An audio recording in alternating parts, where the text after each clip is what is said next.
Hey everyone, today's video is all about pastes, and some of them look good enough to eat, but don't because you'll probably get sick. So hang with me. I've got 13 backgrounds to create with you using different pastes I have and that you might have too. So hang with me, we're getting right to it.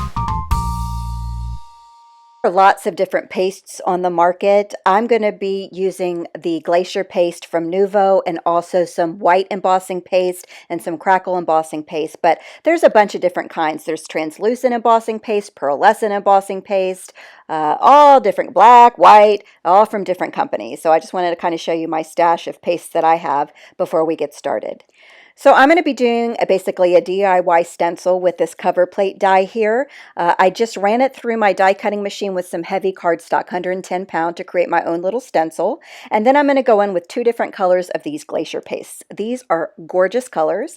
I am linking everything that I'm using below in the description. Now let me quickly tell you that it's a visual supply list, so there's only one link. You click on the link, it's going to open up a window and it's going to show you everything I'm using with pictures and everything, so you can kind of scroll with your eyes and pick exactly what you're looking for. I figured that's an easier and prettier way of showing you guys all the product here. So I'm just blending these two different colors. It's Pineapple Delight and Rainbow Melon or something like that. They're very pretty colors. And I just blended two different colors straight through my quote stencil. I'm sitting here doing the air quotes with my hands like you guys can see me. Anyway, so it doesn't always look pretty when you put it on, but it is, I promise. So I'm going to peel up my cardstock, or AKA my stencil, and then I'm left with this absolutely beautiful background. And because of that Glacier paste, it's mica powder mixed in. It's beautiful, it's shiny, it's frosty, and I love it. And everything I use, any kind of product, I make sure that the glitter or the powder, whatever I'm using, doesn't come off of my fingers, because that's a big pet peeve when it dries and I still get bits of glitter and stuff all over. But mica powder, you don't have to worry about that. No issues here. Now, how I'm cleaning as I go is I have a bin of water and I am just dumping my supplies into the water until I have a chance to clean them. You don't want to let any of the pastes dry onto your stamps or stencil or anything like that, because it's hard to get up once you do that. So just keep a bin of water or clean as you go or whatever. But when to final clean, I just run it under some warm water and all the paste just rinses right off. Okay, back to what I was doing. So there's my leftover cardstock that I can easily glue onto a card panel and make a card, but I'm going to do a ghost print from this. And basically I'm going to take the stencil and I'm going to flip it over so the side with the paste all over it is pressing onto my cardstock. I'm going to grab some typing paper so my hands don't get all dirty. I'm going to press that. I'm basically transferring whatever the leftover paste is onto the card panel there. When I lift it up, I am left with this beautiful ghost print. And I think that is absolutely stunning. Now, all the backgrounds, I'm making 13 in today's video. I'm going to turn them into cards, but that's going to be in a different video. So hang with me. All right, so I also am going to do some pastes through a die. Now, I am going to switch it up and not use Glacier paste the whole video, so be sure, you know, to hang with me on that. But this is another new color. It's a red. I don't know. Again, everything, the names of all the products, the die, the stamp, everything I'm going to be using is going to be linked in the description below. So here I am putting it through a stencil. I didn't know how it would look. I didn't know if, because the stencil is thicker than paper or stencil paper, if it would work, if I would lose the design, but I didn't. And in hindsight, I actually love it because the die is so much thicker than the stencil. It's raised even higher. So you're left with some beautiful dimension as well by just putting it through the die, and then just rinse it off in some water and then you're good to go. All right, let's do some shadow pasting. These are totally made up names. I'm just making them up as I go. I'm going to do some very simple ink blending first through a stencil, and you know, just basic ink blending. You can use any kind of blending brush you have, makeup brushes, those little wedge sponges that were popular once upon a time. Anything you got to blend some ink through your stencil there. And then I did go ahead and switch my mat out. I'm using this light colored mat every time I use my paste because it's so easy to clean. I'm going to offset my stencil just a tiny little bit, and then I'm going to apply this Pineapple Delight color. I don't even like pineapple, and I totally can't forget the name of this color. I just can't, but it's so pretty.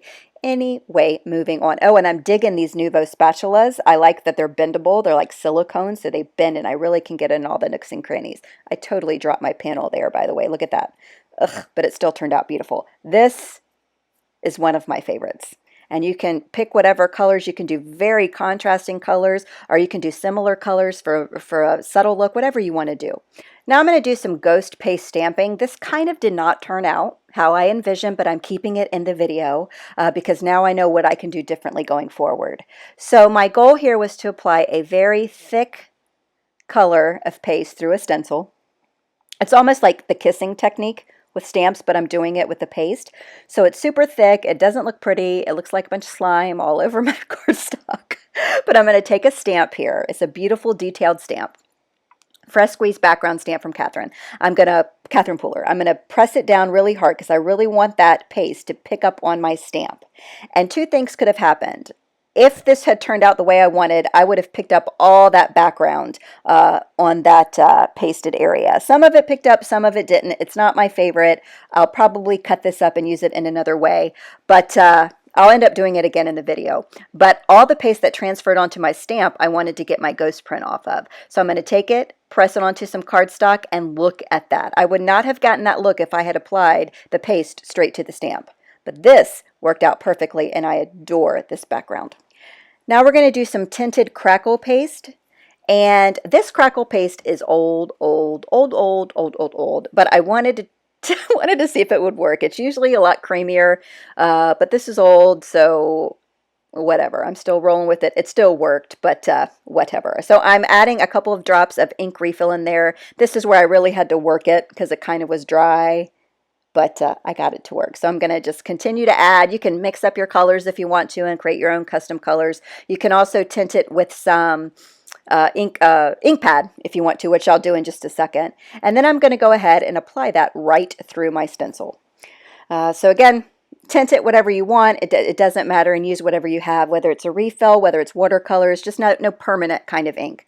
While I'm doing this, if you wouldn't mind going ahead and clicking on that subscribe button and click that notification bell right below, and you'll be notified of all future posts that I do. All right, so then I decided to add a little bit of white. Again, if you have Crackle paste and it's not 10 years old, yours will be easier to kind of smooth out. But I had to work at mine, but it still worked. The results are still fantastic. I just had to work a little harder than you would have to do if you had paste that wasn't so stinking old. So anyway, once I peel back the stencil, you're left with this beautiful result. And once it dries, you get all that crackle and that texture. So think about putting that through, like to make trees, the texture of trees and things like that. It's just so pretty.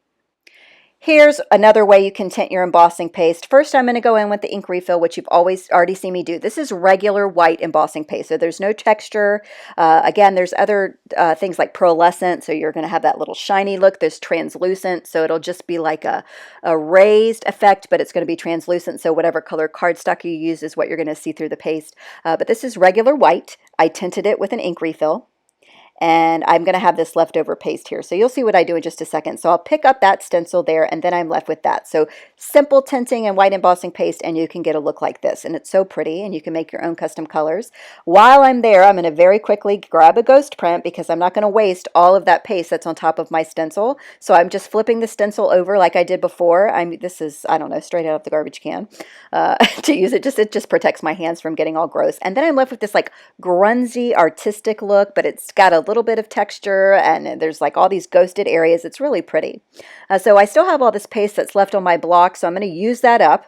And I'm just using an acrylic block. You can use a plastic plate, something disposable, if you don't want to worry about cleaning up. Which in hindsight I probably would have done because I'm lazy and I don't like cleaning. But I'm going to put that paste through. Then I'm going to go, and I'm using a fresh palette knife. I don't want to contaminate my ink or my paste.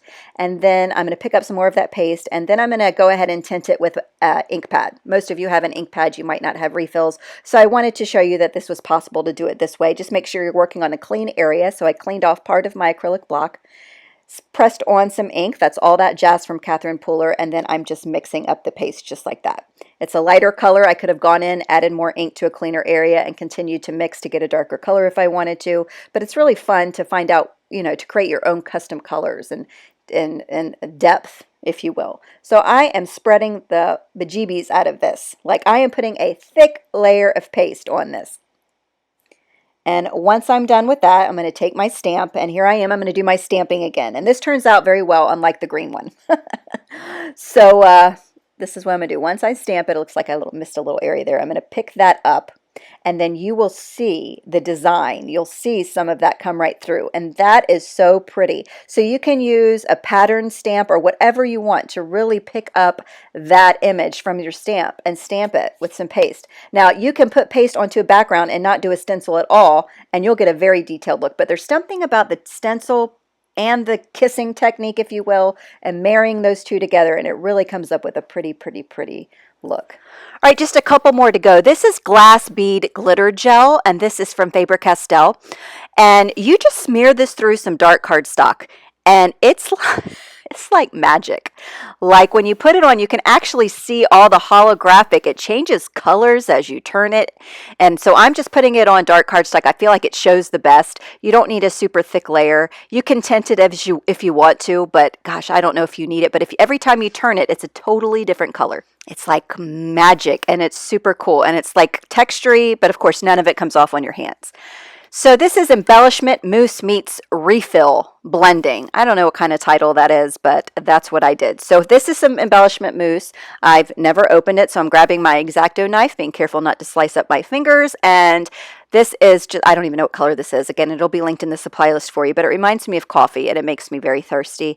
And I'm using this through a leaf stencil, also from Catherine, and I'm just putting it right through. I don't know, there's something about embossing pastes and stencils, but maybe I should do a video on embossing pastes with no stencils, because not everybody has stencils.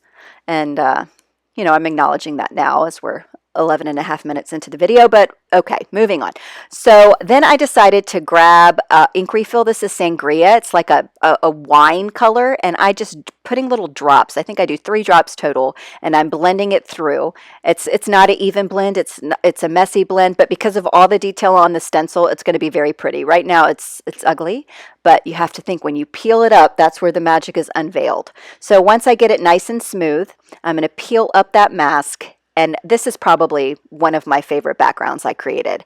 It is so pretty, and the 2 different colors, it's gorgeous.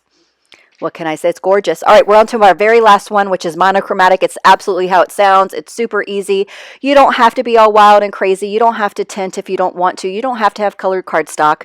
You just grab a stencil. Here I am with a stencil again, but grab a stencil, grab some white paste, grab some white cardstock, put it through a stencil or whatever you have. Make your own stencils with dies and cardstock, and boom. Just white on white is so pretty. Now again, all of these backgrounds I will turn into cards in my next video or 2. So you're going to see all these backgrounds again. But look how many backgrounds we created.